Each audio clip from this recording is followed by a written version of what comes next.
Herkese merhaba. Bugün size iki ayrı yöntemle nasıl yaprak yaparız onu göstereceğim arkadaşlar. Hem salamura yapacağız hem de şişelerin içine basacağız. Çok güzel yöntemlerle karşınızdayım. Tuzlu yapamıyorum diyenlere de çok kolay bir alternatifim var videomda. Arkadaşlar gerçekten çok basit olacak.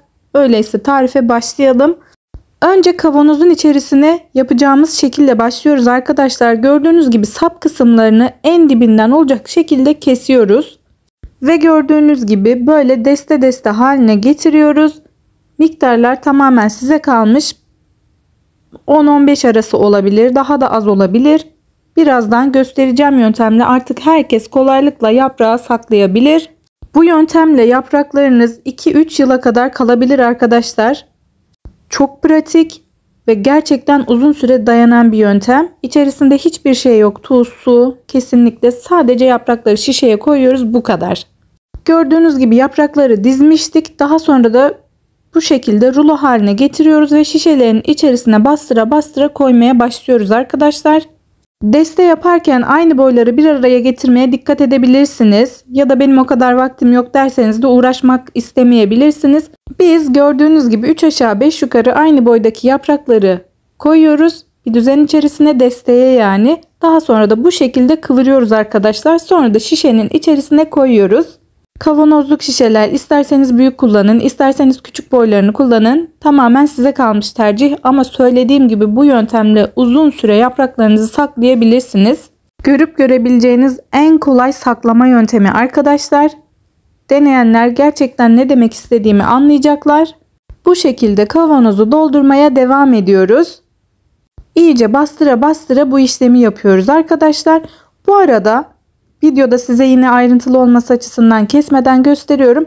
Videolarıma uzun olduğu yönünde ya da sürekli aynı şeyleri söylediğim yönünde, tekrarladığım yönünde daha doğrusu eleştiri geliyor. Arkadaşlar eleştirilere açığım. Aynı şekilde ben de cevaplarını da veriyorum. Sıkıntı yok. Yani eleştiri olabilir ama şunu söylemekte fayda var. Ben videolarımı hiç bilmeyen insanlara göre de yapıyorum. Yani hiç bilmeyen, bu işi daha önce hiç yapmamış bir insana nasıl anlatılırsa en başından beri anlatıyorum. Ayrıntılı bir şekilde anlatıyorum ki herkes rahatlıkla yapabilsin. Zaten çoğu insan yapıyorsa biliyordur. O zaman da videolarımı atlayarak izleyebilirler. Ama dediğim gibi bu işleri hiç yapmayanlar, hiç bilmeyenler de var. Onlar için ben en ufak ayrıntısını vermek zorundayım. Yemek işine hiç ilgisi olmadığı halde arkadaşlar evine hediye olarak belki yaprak gelmiştir. Nasıl yapması gerektiğini bilmiyordur. Ve ben de en ayrıntılı şekilde gösteriyorum ki gönül rahatlığıyla malzemesi heba olmadan güzelce yapabilsin. Az önce de söylediğim gibi ayrıntılı olduğu için izlemek istemeyenler atlayarak izleyebilirler. Uygun dilli yazılan eleştirilere de zaten açığım arkadaşlar. Onlarla da güzel bir paylaşım içerisindeyim. Yine onlara da cevap veriyorum güzel bir şekilde. Şimdi tuza basacağımız salamurayı yapmaya başladık. Gördüğünüz gibi arkadaşlar bunların saplarını da tamamen kökünden koparmıyoruz. Bir miktar bırakıyoruz saplarını. Ve yine aynı şekilde deste haline getirmeye başlıyoruz. Güzelce düzeltiyoruz. Bu yöntem de yine kolay ama diğeri daha kolaydı arkadaşlar. Gördüğünüz gibi yaprakları düzelttik. Şimdi de uygun bir leğenin içerisine evinizde ne varsa onun içerisine koyabilirsiniz. Gördüğünüz gibi hepsini koymaya başlıyoruz. Bizim yapraklarımız biraz büyüktü arkadaşlar. Pazardan bu şekilde aldık. Bunları bulabildik. Daha doğrusu sizde daha küçükleri varsa daha güzel olur. Bunlar da yine güzeldi. Büyük göründüğüne bakmayın. Bütün yaprakları leğenin içerisine dizdikten sonra içerisine kaya tuzu kullanmaya başlıyoruz. Gördüğünüz gibi üzerlerine döküyoruz. Toplamda 3 su bardağı kaya tuzu kullandık. Biz bu tarifte bol bol tuzladık ki erime olmasın. Bütün ayrıntılarını da zaten gösteriyorum sizlere. 1 su bardağı tuzu döktük güzelce gördüğünüz gibi. Şimdi üzerine kaynar suyunu dökmeye başlıyoruz arkadaşlar. Bu da ikinci aşaması. Gördüğünüz gibi kaynar su nasıl duman çıkıyor görüyorsunuz. Üzerine gelecek kadar kaynar su ilavesi yapıyoruz. Gördüğünüz gibi fazla fazla ekliyoruz suyunu.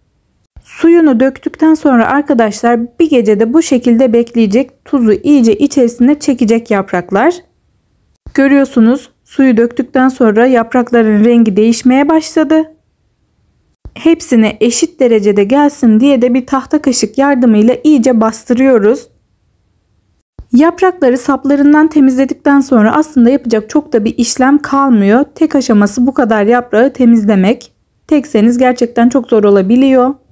Gördüğünüz gibi bir su bardağı tuzu dökmüştük. Sıcak suyla birlikte eridi. İyice kaşıkla bastırıyoruz ve üzerine bir bardak daha tuz ekleyeceğiz. Dediğim gibi biz kaya tuzu kullandık arkadaşlar. İri taneli tuz görüyorsunuz. Bu tuzu da döktükten sonra yine kaşıkla biraz daha bastırmaya devam ettik. Bol tuzlu yapraklarımız oldu. Zaten kullanmadan önce de arkadaşlar sıcak suyun içerisinde biraz haşlıyoruz ya da soğuk suyun içerisinde birkaç gün bekletiyoruz. O zaman da tuzu çıkıyor sarmadan önce. Az önce de söylediğim gibi bir gece beklettik. Bakın tuzları biraz kaldı üzerinde. Su soğudu. Yaprak tuza iyice doydu. Artık şişenin içerisine basmaya geldi. Yaprağı size ayrıntılı şekilde gösteriyorum. Şimdi de yaprağı koymadan önce arasına çok az tuz ekliyoruz. Yine kaya tuzu kullandık. Ve şişeye koymaya başlayacağız arkadaşlar. Bütün yaprak bitene kadar bu işlemi tekrarlıyoruz. İçerisine çok az tuz koyup yaprağı sarıyoruz ve bidona koyuyoruz. Yine yaprağı bidona koyarken arkadaşlar iyice bastırıyoruz. Gördüğünüz gibi tek tek aynı işlemi gerçekleştiriyoruz. Yaprağın rengini gördünüz, döndü. Çok güzel oldu. Yaprağı aldıkça çıkan suyu görüyorsunuz arkadaşlar. O suyu da atmayacağız. Aklınızda bulunsun, dökmeyeceğiz. Bidon dolana kadar o sudan da ilave edeceğiz. Yine dökmüyoruz arkadaşlar. Su bittikçe bidonun içerisine ilerleyen zamanlardan bahsediyorum. Bu sudan ilave yapabilirsiniz. Yaprak suyu çektikçe arkadaşlar üstte kalan kısımları çürüyebilir. Söylediğim gibi bu suyu dökmüyorsunuz ve daha sonra su bittikçe üzerine ilavesini yapabiliyorsunuz. Ara ara da böyle tuz attık gördüğünüz gibi yaprakların arasına ve bidonu tamamen doldurduk. Üzerini biz bir kapakla kapattık. Siz kapatmak zorunda değilsiniz ama bu tarz bir şeyle kapatırsanız çok güzel olur. Baskı yapacak bir şey kullanırsanız daha da güzel olur. Yapraklarınız yukarı çıkmaz. En üstte tuz eklemeyi unutmuştuk arkadaşlar. Biraz tuz ilavesi ediyoruz. Zaten suyla eriyeceği için hiç sorun değil. Bakın gördüğünüz gibi suyunu ilave etmeye başlıyoruz. Üzerine gelecek kadar suyunu ilave ettikten sonra da kapağını kapatıyoruz. Söylediğim gibi kalan suyu dökmüyoruz. Yapraklar suyu çektikçe suya ihtiyacımız olabilir. Bu sudan ilave edebiliriz. Böylelikle yapraklarımız çürümez. Gördüğünüz gibi yapraklar hazır. Bakın diğerlerinin rengi dönmeye başladı bile. Durdukça rengi değişiyor. Hiç telaş etmeyin, bu şekilde olacak. Benim tarifim bu şekildeydi. Herkese iyi günler.